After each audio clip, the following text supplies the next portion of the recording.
करना, बराबरी अपने बराबर वालों से करना, बाप के साथ खेल खेला नहीं जाता। एकदा वेळ देऊन याच तुम्ही पलटणचं काय भाषण चालतात ते एकदा ऐका तुम्ही. काय झालंय मंडळी, शंभूराजांना रामराजे एवढा सॉफ्ट वाटतो, मऊ वाटतो. इथं तर मऊ राहिलं काय होते आम्हाला चांगलं माहिती आहे. ते आज नाही, 1990 सालपासून आम्ही ते करतोय. फक्त ज्यांनी खपल्या काढला त्याच्या खपल्याच काढायला लागतात, त्याचा काही पर्याय राहत नाही. म्हणजे फलटण तालुक्याला एक मला सांगायचं की आवर्जून सांगायचं वाटतं, हे या महाराष्ट्र राज्याच्या पहिल्या मंत्रिमंडळात, तिसऱ्या मंत्रिमंडळात माझे आजोबा मालोजीराजे नाईक निंबाळकर आणि शंभूराजांचे आजोबा लोकनेते बाळासाहेब देसाई हे काम करत होते. तेव्हापासून या घराचे आमचे संबंध. राजकारण कधी कोणाला कुठं नेईल सांगता येत नाही. तेव्हापासून या घराला आम्ही ओळखतो. मी स्वतः बाळासाहेबांना माझ्या बहिणीच्या लग्नाला आलेलं आठवते मला. पाटण तालुक्या नव्हे संबंध महाराष्ट्रात विजेचा आज तुम्हाला एक वीज दिसते. कोयना टाइमची सुरुवात कोणी केली होती ते या मंडळींनी केली. यांनी त्यांची गावं बुडवली. आपल्याकडे निंबळाच्या आधी वादे गाव आहे ना, ही सगळी पाटणकर मंडळी. ही गावं बुडली काकासाहेब तेव्हा आपल्याला लाईट आलं. अशी मंडळी, डोंगरदऱ्यात राहणारी मंडळी, आपण दुष्काळात राहणारी मंडळी, सगळ्यांच्या वाटा मुंबईकडे जाणाऱ्या, यांचे मुंबईकडं, आपले मुंबईकडं. हे जर सगळं सांभाळायचं असेल, आज मी आता एक लोकलचं चित्र बघितलं, क्लिप बघितली एबीपी माग. तिथे काय महिला तिरंगा झेंड्याच्या साड्या नेसून लटकत बाहेर चालल्या होत्या. आता हे कशाचं जेवण म्हणायचं. लोकलमध्ये साडी उडली तर तिरंगा लटकता येतं नाही करत. आता म्हणजे का या मुंबईच्या जीवनात काय अर्थ आहे मंडळी. तुमच्याकडची लोक बऱ्याच वर्षांनी थांबण्यात आलो. जुने नेत्यांच्या नादाने इथं तुम्ही आमदार नसतानाही येत होता. नावं नाही घेत, गेले दोघंही गेले, त्यांच्या घरातले इथं असतील असं वाटतंय. फक्त रमेशराव सोडला तर जुना माणूस दिसणं मला एवढं बाकी करता येते. परंतु सांगायचं तात्पर्य हे की मुंबई जाण्यास आता अर्थ राहिले नाही. मुंबईचं सर्वसामान्याचं जीवन कष्टाचं असलं, पैसे जरी मिळत असले तरी त्या पैशाला सुख नाही. आपल्याला जायला लागतं म्हणून आपण मुंबईत जातो. आणि मग हे थांबायचं असलं तर आपल्याला काय करायला लागेल. पाणी आणायला पाहिजे म्हणून मी पाणी आणायचा प्रयत्न केला. इथं बसलेल्या प्रत्येकाला, या पिढीला या पाण्याचं कौतुक तुम्हाला वाटत नाही. त्याचं कारण आहे म्हणजे तुम्ही रोजगार हमीची कामं करताना तांब्यात बघितलेलं नाही, सालप्यात बघितलेलं नाही, आदरकीला बघितले नाही. तुम्हाला काय परिस्थिती होती 2004 2005ला बाळासाहेब मोठा कार्यकर्ता तोंडाला रुमाल बांधून रोजगार हमीचे काम होत असतो. माझ्यासारखा गेला ते रोजगार आम्ही बघायला, ओळखू येऊ नये म्हणून. ही परिस्थिती आपल्या तालुक्याची. आज कमीत कमी ती तर राहिली नाही. कारखाने आले, सगळं आलं, तर पराभव माझा झालेला नाही. आमच्या विचाराचा हा पराभव झालेला नाही. पराभव झालेला आहे या पैठण तालुक्यात. कुठल्या पार्टीमुळे झालेला नाही, कुठल्या नेतृत्वामुळे झालेला नाही. पराभव झालेला आहे हा तुमचा पराभव झालेला आहे. आणि तुमच्या पुढे जे वाढून ठेवले आज, इतका हा सत्ता बदल झाल्यानंतर पहिलं तर काय केलं असेल त्यांनी. फलटणच्या कमीज फॅक्टरीला कसं कुलूप लागेल हे बघायला सुरुवात. मला कल्पना नाही. साखरवाडीचा तुमचा ऊस सालपासून तिकडे साखरवाडीला जातो. साखरवाडी व्यवस्थित चाललेली आहे, त्यांना दम जाते. तुझ्याकडे बघून घे, जा असं कर. आज परिस्थिती अशी आहे मंडळी की श्रीराम कारखाना महाराष्ट्राचा नंबर 2चा कारखाना हे सदग्रस्त बंद पाडायचे नादात. परवा मला झाला का नाही. साखरवाडी कारखाना चालू केला मी, बंद पाडायचं काम कोण करते? हा. श्रीराम कारखाना चालू केला मी, बंद कोण पाडते? हा. आता सत्ता कशी वापरावी आणि कशी वापरू नये आज याचा घ्यायचा. आमच्याकडे सत्ता होता तेव्हा आम्ही कधीही कोणाची वाईट वागले नाही, पोलिसांना सांगून कोणाची घरदार उद्ध्वस्त केले नाही, कोणाचे नंबर 2चे धंदे असले तर ते आम्ही थांबवायचा प्रयत्न केला नाही आणि त्यांच्याकडनं हप्ते घेतले. इथं सगळंच उलट झालेलं आहे. ते तुम्हाला एकच सांगेन याचं, गेल्या महिन्याभरात दिल्लीत जे घडलं तरुण पोरांचं, त्यांचे विषय वेगळे, त्यांची पातळी वेगळी आहे. परंतु त्यातला धडा आपल्याला घ्यायचा आहे.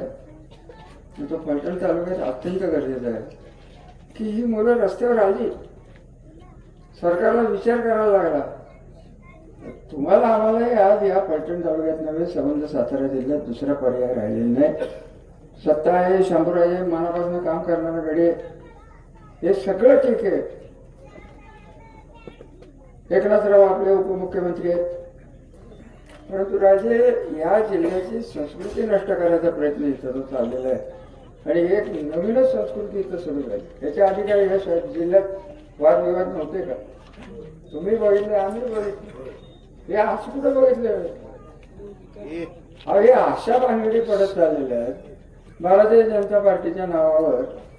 इथं जी भारतीय जनता पार्टी चालते ही वेगळीच चालते. ह्या वेगळ्या भाजपची जनता पार्टीला मला काय देवेंद्र फडणवीस साहेबांना विरोध नाही, कारण माझे एवढंच वाक्य उचलतील आणि जाऊन सांगतील. भयंकर तयार आहे ते.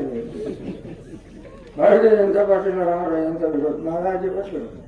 माझा कुठल्याच पार्टीला 35 वर्षात विरोध झाला. सुरुवात केली हा पक्ष, तो गेला शिवसेनेकडे, तिकडनं आलो राष्ट्रवादी.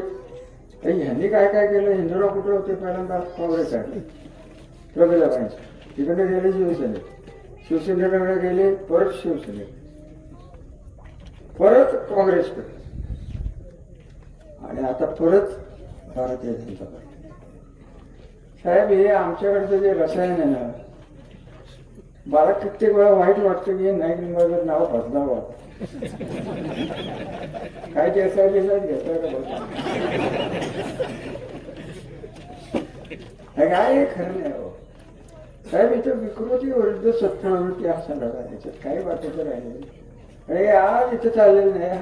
पहिल्यापासूनच येते ही मंडळी तुम्हाला सुखात जगणार नाही, स्वतःच सुखात जगणार नाही आणि तुम्ही त्यांना घाबरून जर घरी बसला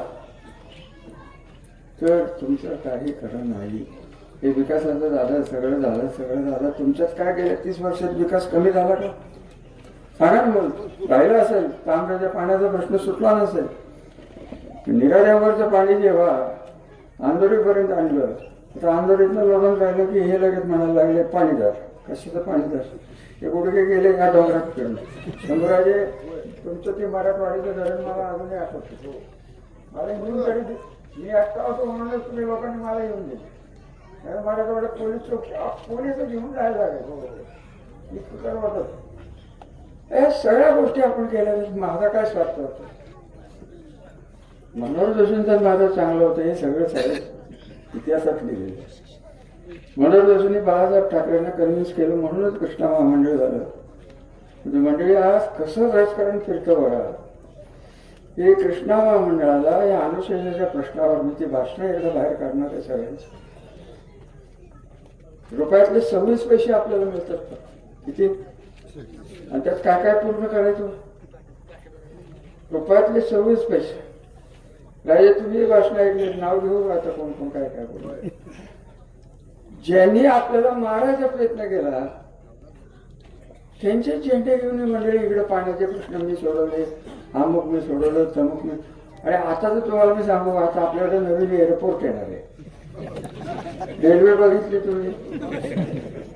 2च पॅसेंजर, एक ड्रायव्हर आणि एक गार्ड. गेट आलं, ड्रायव्हर खाली उतरतोय, लावतोय, पुढे गेलं मागे बंद. हे झालं. आता पंढरपूर झालं, आता चौदरवाडीला काल गेलो होतो, तिथं लोक म्हणायला लागले आमच्या जमिनीला काय होणार, म्हणजे काही होत नाही. काय व्हायचं? अहो रेल्वे सोपी, आपलं एअरपोर्ट सोपं आहे का? त्यांना माझं एक आव्हान आहे, तुम्ही का आता समुद्राचा कालवा काढा कुठं दिदी पोर्ट पासून, बरं का, शंभर तिथं डिसॅलिनेशनचा प्लॅन्ट लावायचा, म्हणजे गोडं पाणी करायचं आणि उपयोगापर्यंत आणायचं. ऊस लागेल, कारखाना व्यवस्थित होईल, पाण्याचे प्रश्न सुटतील, सगळं होईल.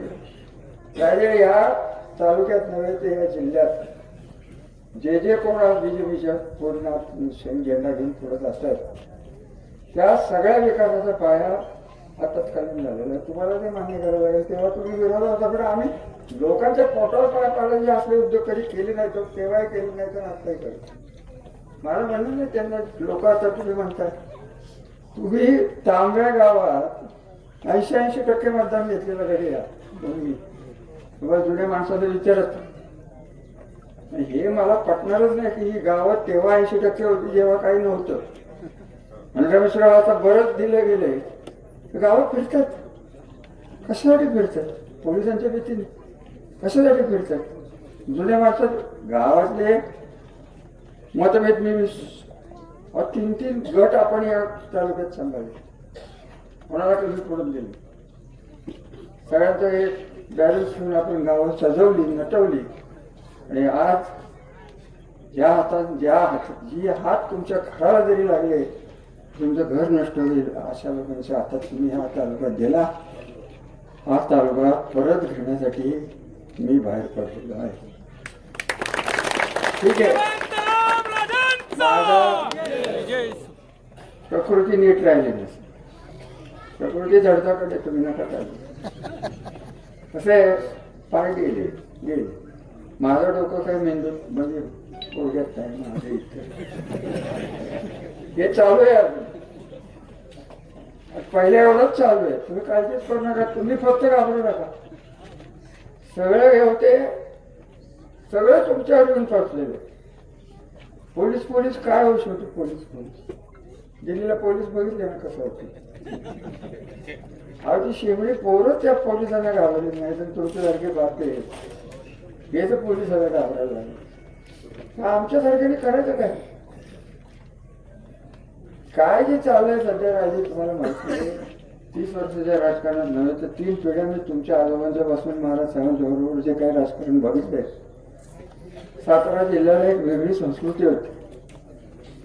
5 मंत्री सातारा जिल्ह्यात सुरुवातीला होते. किती? 5. असा हा जिल्हा कुठल्या दिशेने चाललाय हे तुम्ही तुमचं बघा. आणि तुम्हाला जर पटत असेल, मला पटणार नाही, ज्याला पटतंय त्याला जाऊन द्या. आज आम्ही शिवसेनेत म्हणण्यापेक्षा आता मजा अशी आहे, मी तर काही शिवसेनेत नाही. राष्ट्रवादीचा आमदार आहे तो आहे बीजेपीत, आणि ज्यांनी राष्ट्रवादी फाउंडेशन केलं तो आहे तुमच्या स्टेजवर. कसं काय आहे की नाही? हे त्या राष्ट्रवादी अधिकाऱ्याच्या याच्या कोर कमिटीत मी बाहेर, आणि जे बीजेपीत होते धुमाळवाडीत ते आमदार तिकडं, ते इकडं. काय सगळं विचित्र झालेलं आहे. एवढ्या घडी विस्कटलेली आहे. आमच्या चुका असतील, तुमच्या चुका असतील, हे मान्य करून आपल्याला पुढे जायचंय. आणि आज ज्या पद्धतीने मी सगळा उत्साह बघितला, आज तुमच्या ज्या शाखा झाल्यात, आणि मला माहीत नसलेली बरीच तरुण मुलं मला त्या शाखेत दिसली, उत्साहाने दिसले. तेच आम्हाला पाहिजे, तेच पाहिजे आम्हाला. आणि एकदा शाखा वाढत गेल्या ना, यांच्या चड्ड्या कशा पिवळ्या होतील काय असं इथे चंद्रकांत जाधव बसले. चंद्रकांतजी 95 ते 99चा शिवसैनिक परत घ्या. तुमच्या पार्टीत आम्ही बघितले 95 ते 99चा शिवसैनिक काय होता, घाबरत नव्हते त्या काळात कोण. आणि तसे शिवसैनिक आपण तयार केले नाही, तर तुम्ही तयार झाला नाही तर तुमचं काय खरं नाही. एवढं मी तुम्हाला आता राहिलं कोण म्हणते याचं श्रीहराम कोणतरी म्हणलं का रामराजे निर्मा आमदार बोल अहो आमदार साहेब 80% कामं पर्यटन तालुक्यात नव्हे तर जिल्ह्यात. त्याचा पाया मी घातला तर ते पाया घालून तो कळस दिसतो ना त्याला घ्या. पाया दिसत नाही हो, पाया विसरला जातो. आज निराजे वगैरे ते एवढं बोलतात 66 किलोमीटर पर्यंत काल कोणी आणलं देवगड धरण 3.5 TMC 13 TMC आणि आता ते बोलायला लागले दुष्काळी भागाचं पाणी. त्यांना काही राहिलेलं नाही. आता ते मुंगे सोडायला लागले परत त्यांना खासदार व्हायचे. त्यामुळे दुष्काळी म्हणजे कुठं कुंभी कासारी वारणा कोयना आणि मग आपण मग निरेतनं बोगदान बोगदतनं उजनी हे पाणी पुरवठा करणं हा वेगळाच विषय. आणि एवढं सगळं पाण्याला रेट असतो केलेल्या खर्चावर असतो. ते त्यांना काही माहिती असेल असं काय शास्त्र आहे शेवटी रूल्स आहेत. राजे आम्हाला पालकमंत्री म्हणून तुमचा एकच आशीर्वाद पाहिजे की तुम्ही फक्त महिन्यातनं एकदा आमचे सर्व जे काही लोकप्रतिनिधी आहेत त्यांना सातारा जिल्ह्यात वेळ संजू बाबांना घेऊन येतील. त्यांचे प्रश्न सुटतील. आता परवाच माझ्या भावा या जिल्ह्याचा कलेक्टर हे आमदार आणि एक माजी खासदार कलेक्टर लक्ष घालतोय पैठण तालुक्यात. मी तर कधी बघितलं प्रांताकडे जाण्याचं काय आपल्या तालुक्यातल्या विषयच येत नाही. ते महान आहेत. त्याच्या आधीचा तो DYSP होता तोही महान होता. महान लोकांच्याकडे मी तर काय जाईन असं मला वाटतं. काय त्यांच्याबद्दल बोलायचं काय चाललंय पत्र सगळ्यात ह्या कारणीभूत तुम्ही आहात. समोर बसले मी तुम्हाला म्हणतो ना घाबरतो सगळ्यात जास्त घाबरत आहे घेऊन बसले एकाची ताटणार बोलायची. आता एवढंच बागतो एवढं राहणार आहे आणि मीडियाला शिवाय घातल्या या तुम्हाला काय घ्यायचं ते आता जरी नाही घाबरलं तर तुम्हाला कोण घाबरलं या तुम्हाला काय घ्यायचं काय फरक पडणार. आता मुलींना एक चांगली बातमी आहे की तुम्ही आता पुढच्या वेळेस जेव्हा शिकाल तेव्हा एअर होस्टेसचा कोर्स पूर्ण करा. विमान येणार येणार एअर होस्टेस कुठं आणायचं त्या बाहेर आणायचं. आपलं संजय नवीन कोर्स करा सोसायटीचा त्यात एअर होस्टेस करू. मी ऐकलं काय ते कसली ट्रेन काय बुलेट ट्रेन कुठं कुठं पंढरपूरला पैठण ते पंढरपूर किती तासात अहो स्वप्न आहेत का काय मला काय कळत नाही. माणसं एवढी येडी आहेत का हे स्वप्नाचं राज्य स्वप्नातच राहून द्या. त्यांचा थोडा फुटणार आहे. कोणी नाही पडला तर मी एकटाच पडलो. पडायला मदत करायची असली तर करा. तुमचं तुम्हाला दाखला मी 30 वर्ष कष्ट करून जे तालुका व्यवस्थित केला होता तो माझ्या डोळ्यासमोर मी नष्ट होऊन येणार. मी काळ्या झाल्यावरती रेगे मी विरोध करत राहणार. काय जे होईल तू माझी तर तयारीच आहे. मला कोणतरी म्हणलं एक महान नेते इथं आलं की काय त्यांचं भाषण ऐकत नाही. कारण मी भाषण ऐकलं त्यांचं मला स्फूर्ती येते बोलायची. मी म्हणलं आता ऐकायलाच नाही. ते जर म्हणलं की तुम्हाला कोणाला तरी घरी घालणे मला त्यांना एकच म्हणणं आहे घरी तर आम्ही जाणारच आहे. आम्ही तुरुंगात जायच्या तयारीनेच बसलो का तुम्ही काही आमचं दुसरं वाकडं करू शकत नाही. त्याच्या पलीकडे ते काय करू शकणार. ते पोलीस कसे फिरवायचे कायदा हा कसा वाकवायचा थोडासा नाही वाकवायचा. पोलीस स्टेशनला नाचवायचं कसं याच्यात जर कोणाची डॉक्टरेट असेल तर या सत्य मी तुम्हाला शंभराज बोलणार नाही. तुम्ही बरोबर असता मंत्रिमंडळात एकदा माझं लेक्चर पाटणला ठेवा आणि तुम्ही थांबू नका स्टेजवर बघा काय करता. आणि ह्याला काही अर्थ राहिला नाही. तुमच्या जीवनाला तुमच्या भविष्याला अर्थ राहिला नाही. भविष्याच्या नाड्या तुमच्या हातात गेलेल्या. कारखान्याचा प्रश्न तुम्ही श्रीरामला ऊस टाकत असाल नाही की नसाल तांबे परिसरात साखरवाडीला जाता येत असेल कारखान्याचा आपण शेअर घ्यायला काय बिघडतंय तुम्हाला? एक एक शेअर 15,000चा घेतल्याला तुम्हाला काय कष्ट पडणार? हे सगळं करायला लागणार आहे. हे कार्यकर्त्यांच्या जीवावर आणि जनतेच्या प्रश्नावर जनतेने विश्वास देऊन जर केलं तर श्रीराम कारखाना वाचेल. न पेक्षा हा कारखाना बंद पडणार आहे, त्याचा लिलाव होणार आहे, त्याचा फायदा उपयोगाच्या कारखान्याला होणार आहे. साखरवाडी बंद पडतील, त्यांना ऊसच देत नाही कोण, तर त्यांना हे 2 पडल्याशिवाय ऊस मिळेल का? सरळ साधा विषयच आहे. हे 2 पडले, हे आज आपल्या तालुक्यातला 20 लाख टनाचा 70-80% ऊस या 2 कारखान्यात जातो. आणि हा ऊस त्यांना पाहिजे, त्यासाठी हे षडयंत्र चाललेलं आहे. आणि ह्या षडयंत्रात तुम्ही आम्ही जर कष्ट घेतले नाही, तर विरोध केला नाही, त्याचा उपयोग होणार नाही. शंभराजे वैयक्तिकदृष्ट्या आपण आलात, मनमोकळे बोललात, त्याबद्दल मी आपला आभारी आहे. मुंबईत जाऊ काही गोष्टी मलाही बोलायच्या एकनाथरावशी. तुम्ही वेळ घ्या, तुम्ही बरोबर या. आणि खरं सांगायचं तर तुमच्या साक्षीने सगळ्या जनतेच्या मी सांगतो की आता मला मुंबईत नाही, तुमच्यात राहून द्या. आता संजीव बाबाने मुंबई काढली, माझा काही आवड राहिली नाही. आता गेलो तिकडे तुम्ही आपल्या चौपाटीवर लाटा मोजून मला काय केलं जाईल. मुंबई बघून झाली नाही. मला आपलं तुमच्यात माझं शेवट तुमच्याकडे होईल. माझी मनापासूनची इच्छा आहे. तांब्याच्या कार्यकर्त्यांना मला विचारायचं की 1000 सभा मी या समोरच्या त्या भैरवनाथाचं नाही काय ते असं का पाडून का टाकले? बाहेर करणार ते जुनं देऊळ आहे. 50 सभा माझ्या इथं झाली. मला कळलं नाही म्हणलं मी तांब्याचं झालं जपा आपलं. एवढंच माझं म्हणणं आहे. बाकीचं बोलून मी काही वेळ घेणार नाही. बऱ्याच वर्षांनी आलो, सगळ्यांना भेटून आनंद झाला. आता दुसरी गोष्ट आणि शेवटची गोष्ट मी सांगून जाणार आहे. मी आता लोणंदमध्ये मुक्काम वाढवला. तुम्हाला यायला मला भेटायला आता बैठकला यायची काय, जसं पूर्वीच्या काळात रमेशराव आपला अड्डा तिथं असायचा, त्याचं गेस्ट हाऊसला तिथं आता परत सुरू होणार आहे. ही जी हिंगणगावच्या अलीकडची जी पश्चिमेकडची गाव आहेत त्यांनी तिकडंच मला भेटावं. त्याची कारणं वेगळे. तिचा उद्योग नष्ट करायला निघाली लोक. आज तुम्हाला शेवटचं सांगतो की चाकणचे 20 लोक महाराष्ट्रात नाही गेले, खंडाळ्यात का आले सांगा ना. चाकण एवाडी जिथल्या लोकांना खंडाळा का दिसला? खंडाळा सांभाळला गेलेला आहे.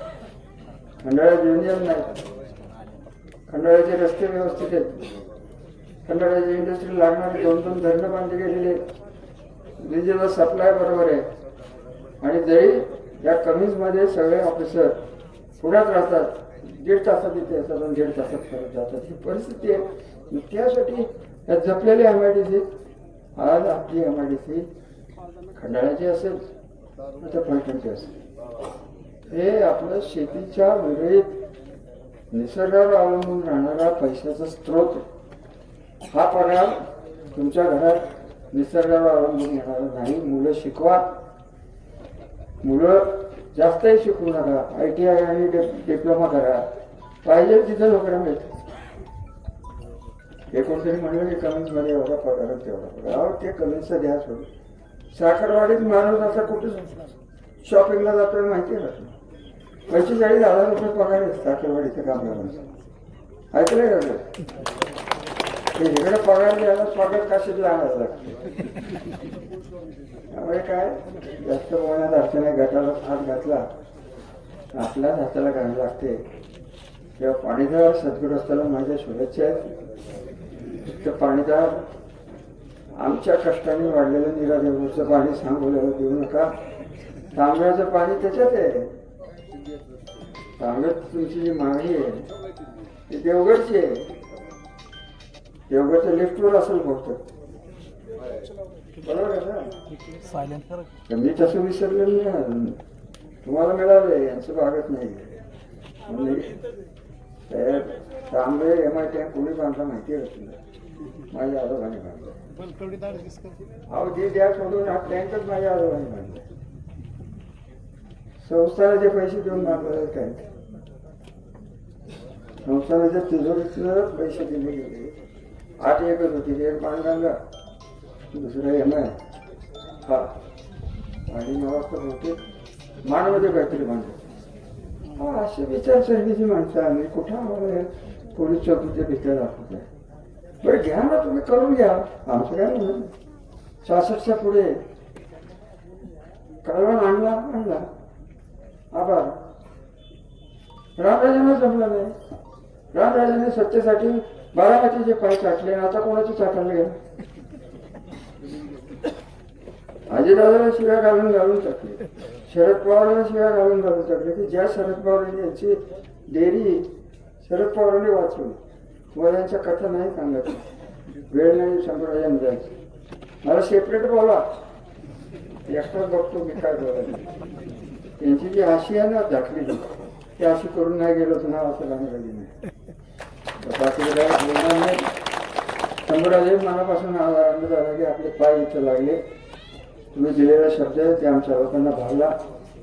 त्या लोकांच्या नाड्या मला संजूभावांना चांगल्या माहिती आहे. विकासासाठी भुकेली ही लोक आहेत आणि विकास न ओढून येणारी लोक या तालुक्यात आहेत. याला आम्हाला फक्त ताकद द्या. आणि राजकीय ताकदीचा प्रश्न आहे. राजकीय ताकद म्हटली जेव्हा मिळते तेव्हा वरिष्ठ नेत्यांना जेव्हा कळून चुकतं की यांची जनतेत ताकद आहे तेव्हा वर्ण राजकीय ताकद मिळते. प्रतापराव भोसले नावाचे आपले खासदार होते. त्यांनी मला सांगितलं की तुम्हाला नमस्कार मिळेल जेव्हा तुम्ही तुमची ताकद दाखवा. आपली ताकद दाखवा, संजीवांना पाहिजे ती मिळेल. दुसऱ्या जगात अरे खरा काय करा मी बोलतो तेवढा एक कोण बोलले रे ते काय बोलतात निवडून द्या की का भाजपचा वापर पाठवतो. आज आम्ही कोणी का असणार दत्ता पडला एवढून मला कळते. ही आकडेवारी तुम्ही बघा समजा. ही ताकद आपल्या मागे असते, नगरपालिका आपल्या मागे असते तर आज आपल्याला जास्त हक्काने त्यांच्याशी भांडता आलं असते. माझं तेच म्हणणं आहे. कोण कोणासाठी प्रेमाने करत नसतं राजकीय.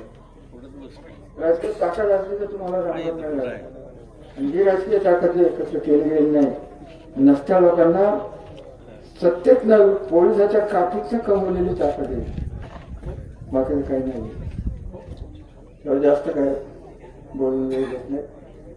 आता शंभराजी आपण परत याल तेव्हा वाड्यावर किंवा घरगुती जेवायला यावं अशी माझी आपली विनंती आहे.